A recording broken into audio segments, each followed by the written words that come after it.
Okay, so as I did for the first 3 episodes, this video is just very quick. This is a minimal editing, just my immediate reaction after watching the episode. So that's what this is.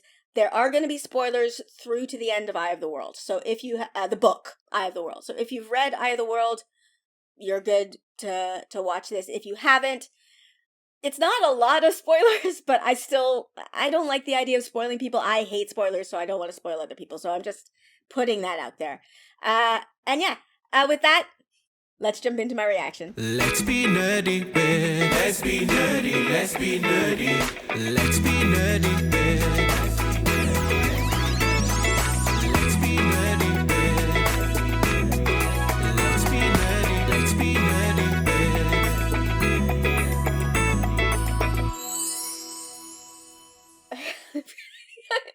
Tears in my eyes. Oh my god, girl, this is gonna be a problem for me. Wow, you look so good. All right. That was such a good ending. Of course, I am very biased. I'm very, very biased. I admit my bias. Not ashamed of it. Not gonna try and hide it. That was sweet. They are obviously setting her up to be a potential. I might have been wrong. I was thinking that it was going to be Logain. That was the 5th, but Nynaeve could easily be it. The way they're looking here, because yeah, like a raging sun. That quiet moment with her and Lan, I literally got tears in my eyes. Like, with the old tongue and everything. Oh, that was so sweet. I'm liking. I wanted to see it, and I saw it, like, considering, like, the stuff that we didn't get to see in the books because we were in Rand's perspective. The flirtation, the building of their relationship. I mean, this is probably not exactly what Jordan had in mind, but it is, I think, a good representation of the stuff that we didn't get to see because Rand, I keep saying Rand just didn't care.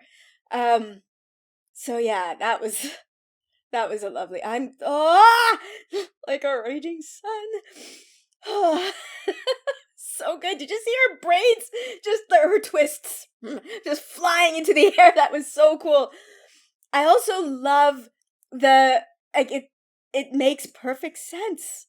The obvious misdirect there about Mat and Rand. That is so cool. That is really awesome. It works. It works perfectly well, and it fits in the story. I did find like they made us think that Mat killed the family, but obviously it was the Fade. And then Tom like kicked a Fade away with like just his leg. That doesn't seem possible to me. With what I know about Fades, like that fight.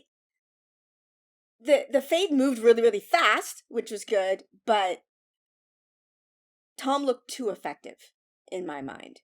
But okay, that was cool though. The Fade did move in like it wasn't too fast for human vision because that you can't really do that. Like if you do that, then basically it just looks fake. I think in television. So, just having him move really, really, really fast is cool. But just Tom kicked him away. And that just doesn't make sense. But I like that misdirect. The Tinkers. I did not see any mention of Eye of the World. I really do think we're gonna skip it. But I loved the way Isla explained things. Like it feels more grounded. Like her statement that peace is the best revenge to violence. That's a fantastic line. Like it's just a really, really well written explanation of why choosing non-violence in reaction to violence is a good response. Like it actually is making the Tinkers seem more reasonable. I'm curious in the future, trying to keep this spoiler free beyond book 1, what that's going to mean, because there's a moment where there's a bit of a turn with our perspective on this. But yeah, this episode was so good. This episode feels like we're in the world. Like episode 1, obviously setup, obviously pilot, obviously this is the magic system, this is the this, like whatever. This was different. Like we're building into the world. This one was different. Oh, I liked the, two warders cuddling, and then oh yeah, no, they're all having fun together. Like that's a polyamorous couple, and we see it, and it's normalized, and it's accepted. And I have to say, trying to keep things spoiler free, but I like how accepted it is by everyone, right? Like it doesn't seem anybody has any issues with that. That was cool. Leandrin trying to entice Nynaeve. Yeah, yeah. There was that moment where she's like, "I like your braid. Is your name Nene?" That moment made me laugh. First of all, I can't place your accent when you haven't heard her speak. That doesn't that doesn't track.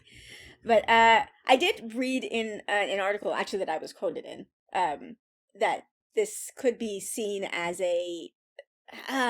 akin to, like, treating someone different from you as exotic, or it's like a microaggression of just, oh, can I touch it? Like, she didn't do that, but it was very in that area, and it did sort of hint at that, and it did read that way to me a bit. Like, it felt like, oh, aren't you quaint?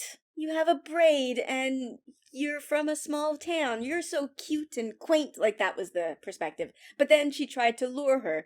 She did come across as somewhat reasonable in some areas, which, yeah. Logain? Huh. I've talked about this before, but a lot gets lost in Logain's story because, especially, like, in book 1, he's just a false dragon. You kind of see him.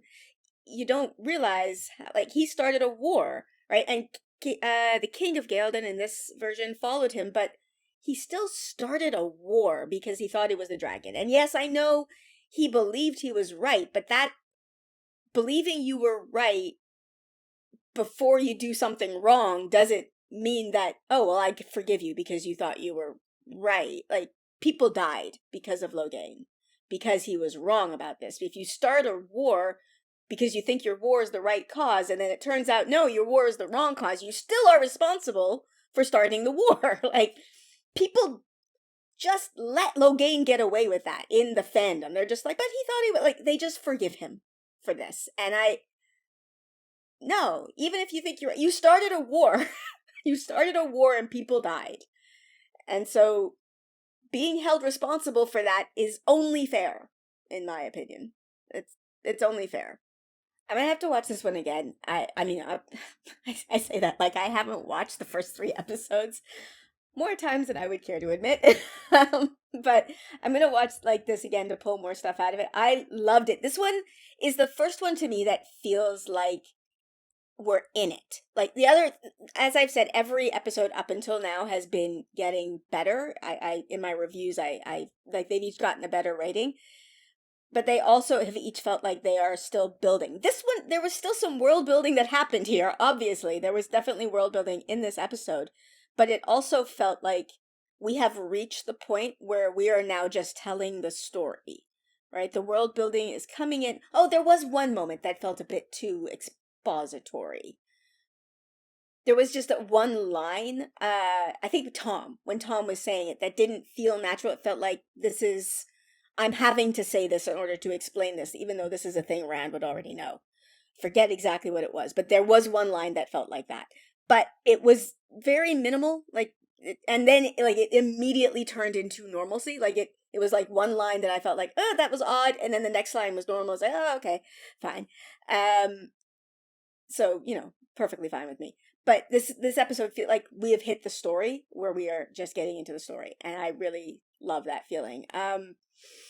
Yeah, I love this episode. Obviously gonna watch it again. And yeah, that this is my immediate raw reaction to this episode. Let me know what your thoughts were in the comments below, and come join my Discord. We can talk it out there. If you like my videos, like what I do, you can always check out my Patreon, which will also be linked below. And with that, I will end this here. Like, subscribe, and I'll see you next time. Bye!